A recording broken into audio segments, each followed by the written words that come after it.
찬송가 301장입니다. 찬송가 301장.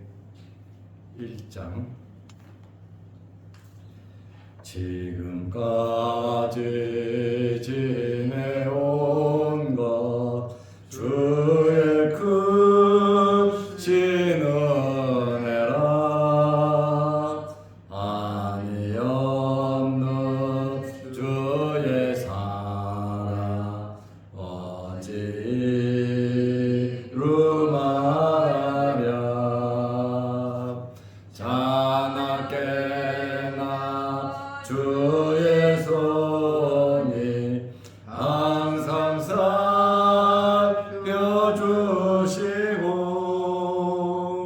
모든 일을 주 안에서 형통하게 하시네. 몸도 맘도 연약하나 세임 받아 살았네. 물붓듯이 부시는 주의 은혜 족하다. 사람 없는 거리에나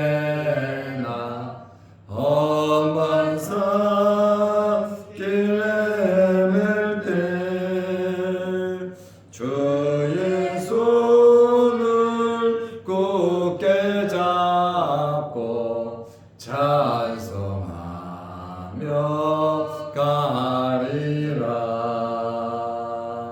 주님 다시 배올 날이 날로 날로 다가와.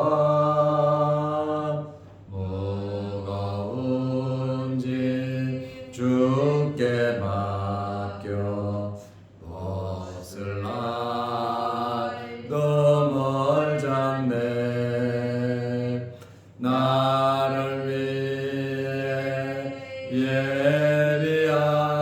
예비하신 고향 집에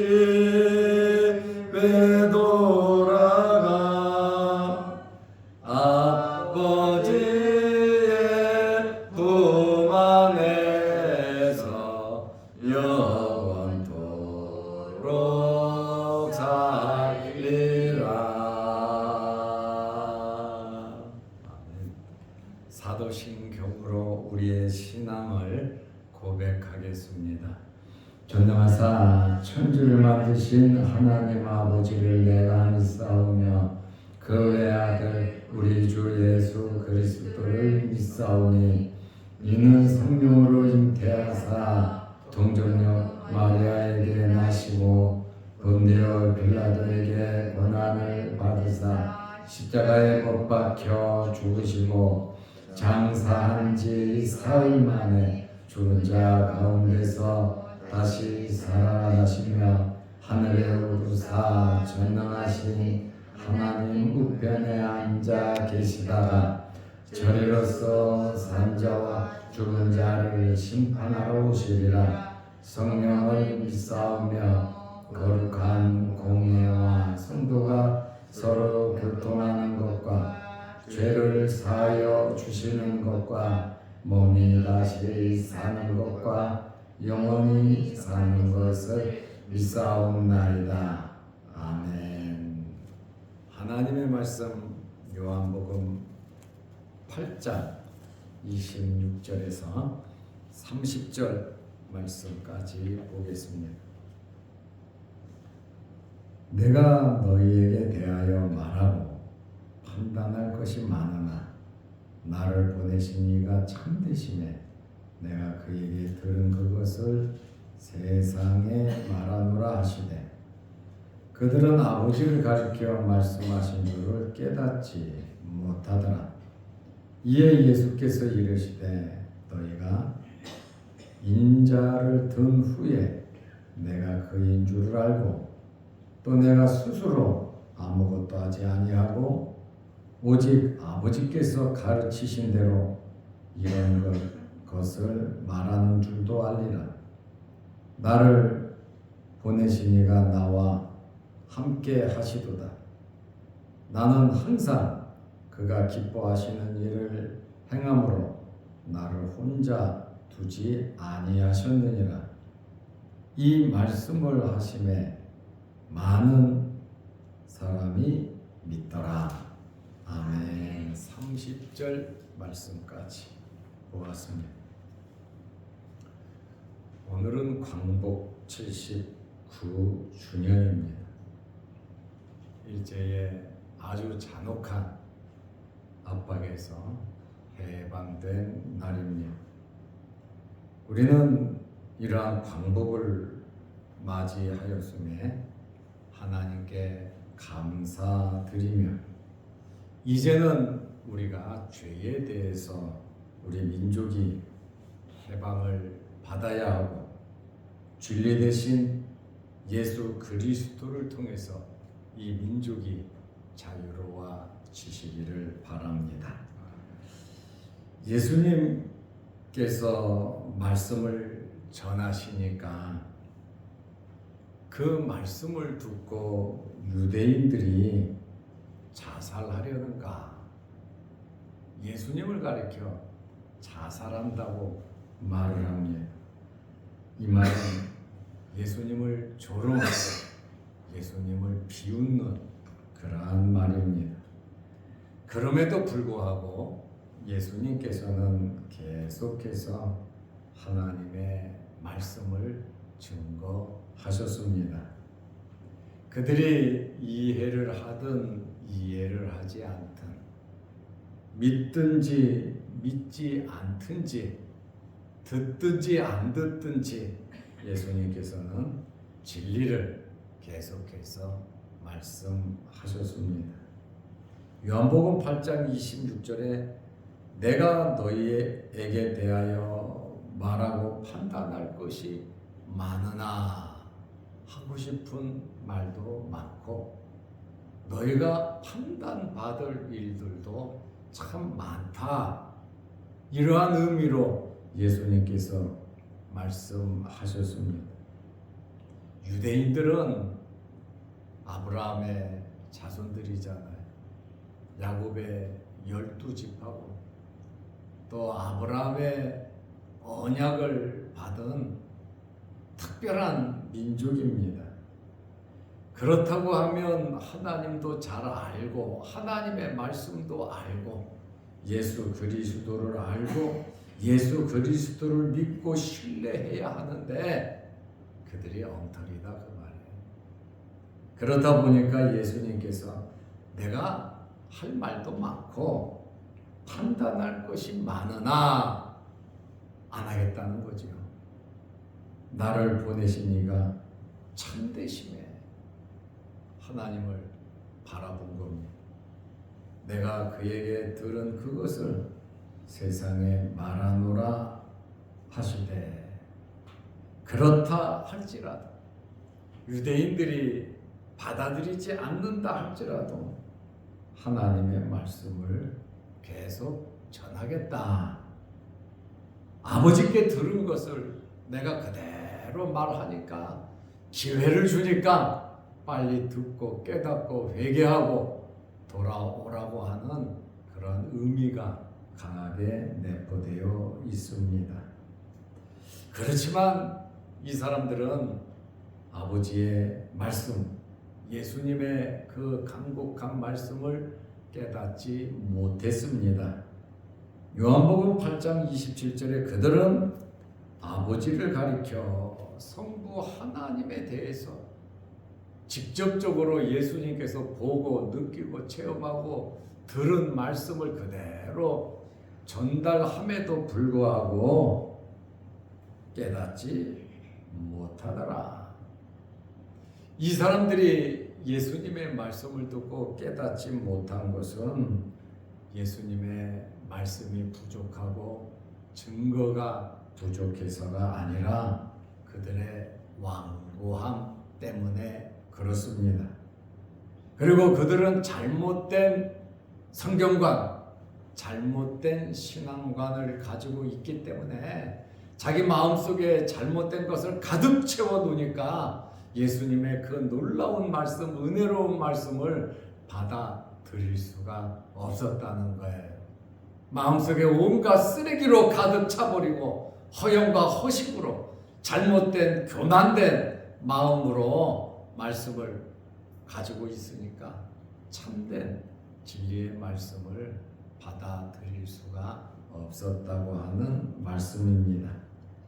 예수님께서 전한 말씀은 1도 문제가 없습니다. 왜냐하면 예수님은 자기 이야기를 하는 게 아니에요. 예수님께서는 하나님께 들은 말씀을 하고 계셨다, 그 말이에요. 그리고 자기가 본 것을 말씀하셨단 말입니다. 그렇다 보니까 예수님의 말씀은 판단받을 필요가 없으시다. 왜? 하나님은 참이시고 진리이시고 또한 내가 말하는 그것은 아버지께로 받아서 말한 것이기 때문에 판단받으실 필요가 없으시다고 하는 그러한 말씀입니다.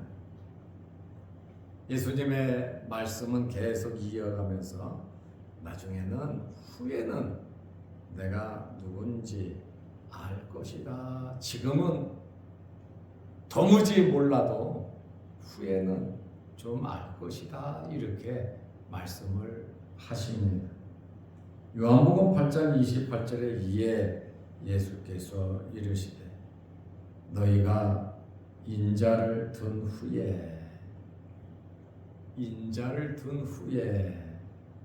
내가 그인 줄 알고 십자가 사건 후에 예수님께서 부활과 승천의 영광을 얻은 후에 알 수 있다. 이렇게 말씀하고 있습니다. 지금은 도무지 몰라요. 깨닫지 못해요.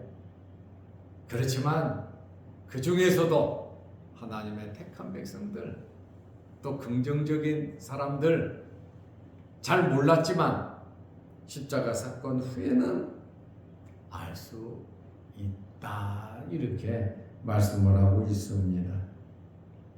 베드로가 사도행전 2장에 설교를 했죠. 사실적인 이야기, 예수님의 죽음에 대한 그러한 이야기를 하니까 양심의 가책을 받아 우리가 어찌할꼬 한탄과 후회의 외침을 우리는 듣게 됩니다. 이러한 말씀을 보면 우리는 바로 말씀을 깨달으시기를 바랍니다. 우리는 말씀의 의미를 바로 알아야 합니다. 나중에 회개하고 후회하고 돌아오는 것도 굉장히 귀합니다. 그러나 오늘의 기회를 놓친다면 우리는 깨달을 때까지 허송 세월을 보낼 수밖에 없다는 겁니다. 그래서 사도 바울은 세월을 아끼라 그러잖아요. 세월을 아끼는 비결은 바로 깨닫고 그 말씀대로 순종하고 내가 할 수 있는 한 최선을 다하는 것이 세월을 아끼는 겁니다. 오늘 할 일을 내일로 미루는 것은 합당한 삶은 아닙니다. 우리가 해야 할 일이 있다면, 고백해야 할 일이 있다면, 하나님께서 기뻐하시는 일이 있다면 오늘 당장 깨달은 대로 우리는 실천하고 순종해야 하는 것입니다. 예수님께서 이렇게 잘 깨닫지 못하고 하나님을 모르는 자들에게 하나님께서는 나와 항상 함께 하신다. 왜 나와 함께 하는지 그 이유를 설명해 주셨습니다. 요한복음 8장 29절에 나를 보내신 이가 계속해서 말씀하시잖아요. 성부 하나님에 대해서, 예수님께서 이 땅에 오신 것에 대해서, 또 이 땅에 와서 예수님께서 하신 일에 대해서 예수님께서 계속해서 말씀을 하고 있고, 또 이 세상을 마치고 아버지께로 돌아가는 그것까지도 예수님께서 계속 말씀을 하고 있습니다. 자살하려고 하냐? 이해하지 못하고 잡으려고 하고 고소하려고 하지만 예수님께서는 계속해서 말씀을 이어가고 계셨습니다. 나를 보내신 이가 나와 함께 하시도다. 나를 보낸 성부 하나님께서 나와 함께 하시도다. 나는 항상 그가 기뻐하시는 일을 행함으로, 예수님의 말과 행동, 예수님께서 살아가는 모든 삶이 항상 나를 보내신 하나님께서 기뻐하시는 일을 행함으로, 예수님은 평생 하나님 기뻐하시는 일을 했습니다. 그것뿐만 아니라 죽기까지 순종하시고 복종하신 분이 예수 그리스도이십니다. 자기 주장을 내세우고 자기 권리를 주장하신 분이 아니에요. 그는 근본 하나님의 본체시나 하나님이시단 말이에요. 자기를 비워 종의 형체를 입고 이 땅에 오셨고, 자기를 낮추시되 죽기까지 자기를 낮추셨다고 빌립보서 2장에 말씀하고 있습니다. 주님은 항상 하나님께서 기뻐하시는 일을 행하셨다. 저와 여러분들도 우리 남은 생애 동안 하나님 기뻐하시는 일을 행하시기를 바랍니다. 그러면 하나님께서 무엇을 기뻐하시는지 우리가 알아야 되지 않겠습니까? 하나님께서 기뻐하시는 일은 첫째로 하나님의 말씀에 기록이 되어 있고, 둘째로 우리의 신앙 양심으로 비춰보면 하나님께서 기뻐하시는 일을 알 수가 있습니다. 그러므로 기도하고 말씀 보면서 하나님께서 기뻐하시는 일을 우리는 알기 힘쓰고, 우리의 삶 속에서 하나님께서 기뻐하시는 일을 많이 하시기를 바랍니다. 나를 혼자 두지 아니하셨느니라. 하나님은 나와 함께 계신다. 나는 항상 그가 기뻐하시는 일을 행함으로 나를 혼자 두지 아니하셨느니라. 하나님께서 함께 하셨다. 내가 그 안에, 그가 내 안에 동행하는 그러한 삶을 살았습니다. 우리 또한 주님과 동행하는 삶을 살아간다면 그것은 어디나 행복한 장소인 것입니다. 깊은 산골에 험한 산길을 거닌다 할지라도, 사람 없는 도시에서 사람들과 생활한다 할지라도, 오늘 부른 찬송처럼 주님과 함께 지금까지도 살아왔고 앞으로도 우리는 주님과 함께 살아야 하는 것입니다. 예수님께서 29절에 직접 말씀을 하셨잖아요. 나를 보내신 이가 나와 함께 하시도다. 16절, 18절, 26절, 29절. 나는 항상 나를 보내신 아버지께서 기뻐하시는 일을 행한다. 하나님께서 이렇게 기뻐하시니 나를 혼자 두지 아니하시더라. 하나님은 우리의 목자가 되셔서 항상 함께 하시고, 하나님께서 멀리 계신 것 같고 안 도와주시는 것 같고 잡히시지도 않고 보이시지도 않으시지만 항상 우리와 함께 하시는 분이 하나님이시고, 내 호흡과 내 숨결보다도 가까이 계신 분이 하나님이십니다. 두려워하지 말고 외로워하지 말고 염려 걱정하지 말고 하나님의 이 따스한 도우심 항상 함께 하심을 믿고 당당하게 살아가시기를 바랍니다. 예수님께서는 하나님의 이러한 뜻을 받들어서 진리를 전달하시고 이 땅에 오신 목적대로 십자가를 바라보면서 하루하루 한 걸음 한 걸음 살아가셨습니다. 하나님께서는 예수님에게 자기의 사람들을 맡겼죠. 하나님께서 기뻐하시는 일은 맡기신 자들을 하나도 잃어버리지 않는 겁니다. 그리고 마지막 날에 다시 살리는 것이라고 6장 39절에 말씀을 하고 계십니다. 예수님께서 요한복음 4장에 보면 나의 양식이 뭔 줄 아냐? 제자들은 사마리아 수가에 가서 먹을 것을 사러 갔잖아요. 그리고 수가성 여인과 야곱의 우물에서 대화를 나누셨고 예수님께서 먹을 것을 가지고 온 제자들에게 나의 양식이 무엇인 줄 아냐? 이렇게 말씀하시니까 누가 먹을 것 갖다 줬는가? 이렇게 오해를 하죠. 양식은 우리가 살아가는데 꼭 필요한 겁니다. 먹어야 삽니다. 아주 중요한 겁니다.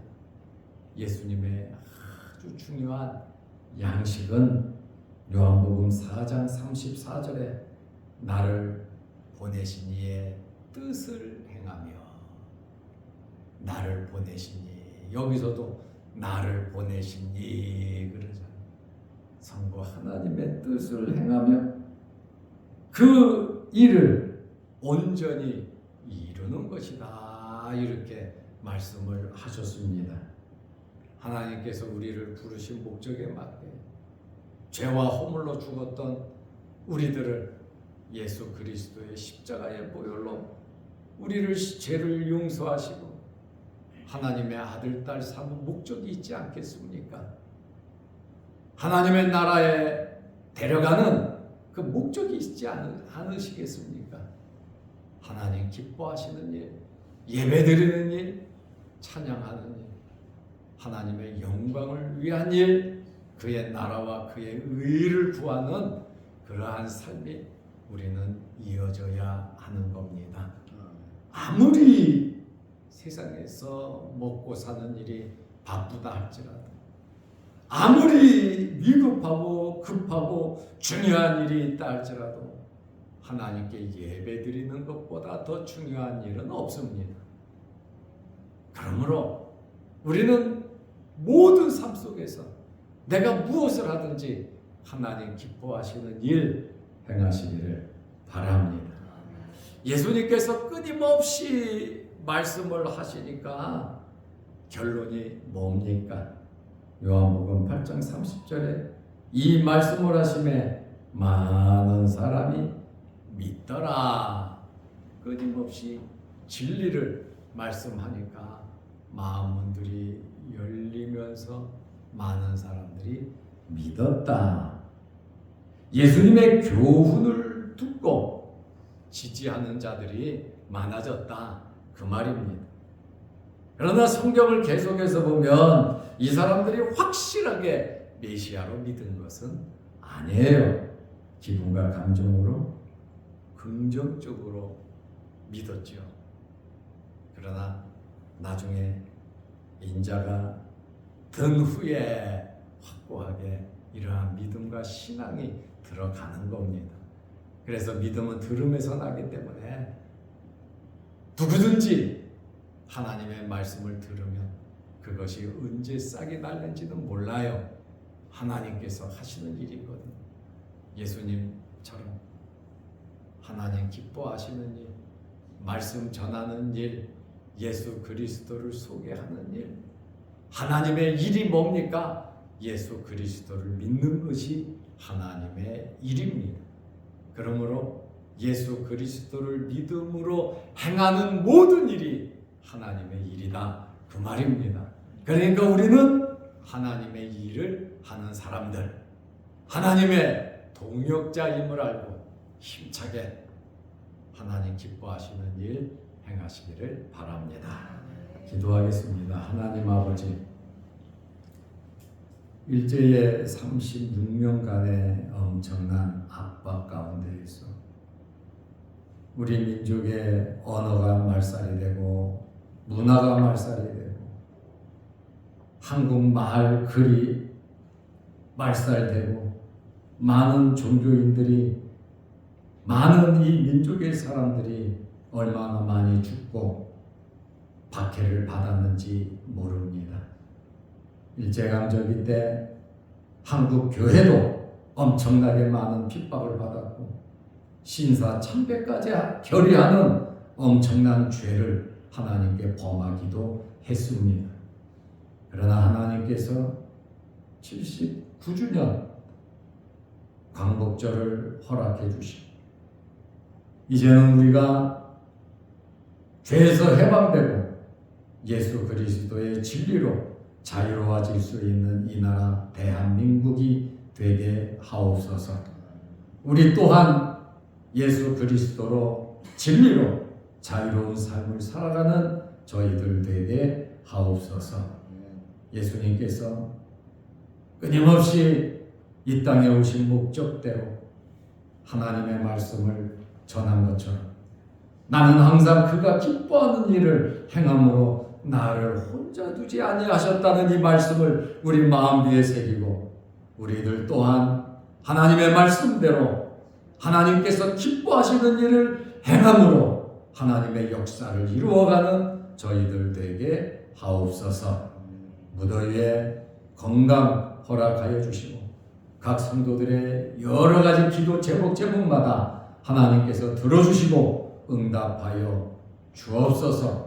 또한 영상을 보면서 함께 예배드리며 말씀으로 은혜 나누는 성도들에게도 그 신복을 내려 주옵소서. 오늘 하루도 주 안에서 승리케 하옵소서. 예수님의 이름으로 기도하옵나이다.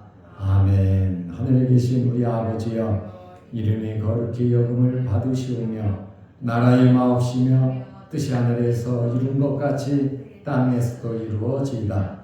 오늘날 우리에게 일용할 양식을 주옵시고 우리가 우리에게 죄 지은 자를 사하여 준 것 같이 우리 죄를 사하여 주옵시고 우리를 시험에 들게 하지 마옵시고 다만 악에서 구하옵소서. 대개의 나라와 권세와 영광이 아버지께 영원히 있사옵나이다. 아멘. 자유롭게 기도하시기 바랍니다.